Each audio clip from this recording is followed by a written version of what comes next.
Si aujourd'hui tu penses encore que les repas de Noël sont un échec pour toi durant ta perte de poids, alors reste bien ici car j'ai une bonne et une mauvaise nouvelle. La bonne nouvelle, c'est que les repas de Noël, c'est pas le problème. La mauvaise nouvelle, c'est que c'est tout ce que tu fais autour qui fait la différence. Et aujourd'hui, je vais te montrer clairement comment profiter à fond des fêtes, sans culpabiliser, sans tout foutre en l'air et surtout sans repartir à zéro en janvier. Dans cette vidéo, je vais te donner 7 réflexes simples basés sur la physiologie, mais aussi sur le bon sens que tu peux appliquer avant, pendant et après les repas de fête. L'objectif est simple, c'est que tu aies du plaisir, de la sérénité et de la continuité, pas de la perfection. Mais avant ça, vous êtes très nombreux à écouter les vidéos, ça me fait énormément plaisir, mais vous êtes très, très peu à vous abonner. C'est un geste simple, mais qui est vraiment game changer pour, faire vivre la chaîne et la faire développer. Donc si c'est pas déjà fait, abonne-toi, mets la cloche pour avoir les dernières notifications, ça me ferait énormément plaisir. Maintenant, c'est 7 réflexes. Le premier, et c'est un truc tout bête que vous pouvez faire facilement, c'est le fait de marcher d'après les repas.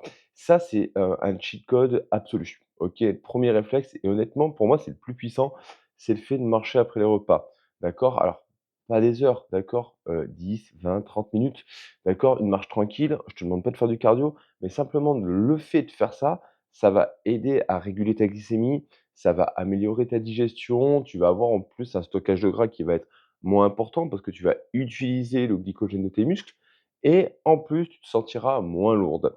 Et le meilleur dans tout ça, pour le coup, c'est que tu peux le faire en famille facilement, même entre le plat et le dessert. Moi, personnellement, c'est vrai que la petite pause avant le dessert, tu vas marcher, ça fonctionne très bien. Et pendant les fêtes, c'est beaucoup plus utile que de rajouter une séance de sport supplémentaire qui va être une catastrophe et un casse-tête dans ton planning.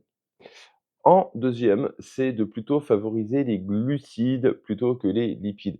En fait, c'est tout simplement, les glucides, vont, faire, 4 calories, d'accord? Par gramme, un peu comme les protéines, même si elles sont moins rassasiantes. Les lipides, elles, vont faire 9 calories par gramme. Donc tu comprends bien que le problème, c'est pas les fêtes, c'est pas le sucre, d'accord? C'est souvent les graisses cachées, d'accord? Les sauces, le beurre, le fromage, les pâtisseries qui peuvent faire vite grimper le total calorique. C'est pas forcément le chocolat que tu vas manger à côté. Donc en fait, la stratégie, elle est très simple. C'est de limiter un tout petit peu, voilà, le beurre, les sauces, les fromages très gras, d'accord, comme par exemple le comté, le cantal, d'accord. Préférez plutôt des sauces type moutarde, d'accord, ou pas de sauce, mais ça sera un peu con, donc plutôt préférer des sauces comme la moutarde qui sont très intéressantes, peu caloriques, et aller chercher des fruits plutôt que des pâtisseries, d'accord, quand c'est possible. Je te dis pas de te supprimer de pâtisserie, hein, loin de là. Je te dis simplement de faire des choix conscient, surtout quand tu as plusieurs repas qui risquent de s'enchaîner. OK? Et la troisième, ça va être de ralentir pour laisser la satiété arriver. Ça, c'est un con, mais franchement, ce troisième réflexe, ralentir, est vraiment important. Arrête de gloutonner. Quand tu manges très vite, quand tu gloutonnes, ton cerveau, en fait, il a pas le temps, très clairement, de recevoir le signal: «J'ai assez mangé». Tu as pas cette sensation de perte d'appétit, cette sensation de satiété, de se sentir, voilà, confortable, plein mais confortable. Tu manges sans trop laisser le temps de t'en rendre compte. D'accord? Donc un truc tout bête, c'est déjà de poser tes couverts, de faire entre pause entre les repas. D'accord? Prends le temps de discuter, prends le temps de boire un verre d'eau, de refaire une petite marche si besoin, mais entre tous les plats, ça peut être un peu compliqué. Moi, l'astuce que j'avais, c'est que j'allais discuter avec celle qui faisait la pause clope, même si je fumais plus, c'était un truc pour moi pour pouvoir sortir de table. OK? Donc ça fonctionne plutôt bien. Moi, je fais une petite pause café. La quatrième, c'est de, s'arrêter à une sensation de satiété de 8/10. D'accord? Pour faire simple, si tu es à 10/10, en fait, tu as l'estomac qui est plein à craquer. En gros, tu as les dents du fond qui baignent. D'accord? Tu te sens pas bien, tu te sens lourde, tu es pas à l'aise, fatiguée, bon inconfort. Là, c'est pas bon. L'objectif, c'est d'être satisfaite, d'avoir profité, d'accord? Mais de te sentir bien sans te sentir lourde. Quand tu arrives à ça, arrête-toi. Arrête-toi et si tu as faim à un moment donné, remange. D'accord? Mais le plaisir, OK, il n'augmente pas après le 8. Au contraire, il va plutôt se dégrader parce que tu vas te sentir lourde, bouffie, tu vas avoir chaud, tu vas avoir soif, ça va pas être forcément très intéressant. La cinquième, alors pour moi, c'est facile, pour d'autres, c'est l'est moins, mais c'est le fait de limiter l'alcool, OK? L'alcool, on va être très clair, c'est jamais une aide. Alors, j'aime bien un bon verre de vin rouge, mais c'est jamais une aide. Faut le savoir, l'alcool, ça dégrade le sommeil, ça favorise les mauvais choix alimentaires, ça déshydrate, parce que oui, l'alcool déshydrate, d'accord? Ça n'hydrate pas, donc c'est pour ça qu'il faut boire de l'eau, d'accord? Et ça peut donc du coup bloquer ta perte de poids. OK et surtout ta perte de gras. Donc l'idéal, oui, ça serait le zéro alcool. Moi personnellement, quand on est à table, que tu as, tonton David qui te propose un verre, que tu as refusé 50 fois, oui, tu as le droit de boire un verre d'alcool. D'accord? Mais si tu as dans un objectif de perte de poids, tu peux très bien te limiter à un ou 2 verres, d'accord? Tu as pas besoin de te justifier, hein. Savoir dire: «Non merci, ça suffit pour moi». En avant.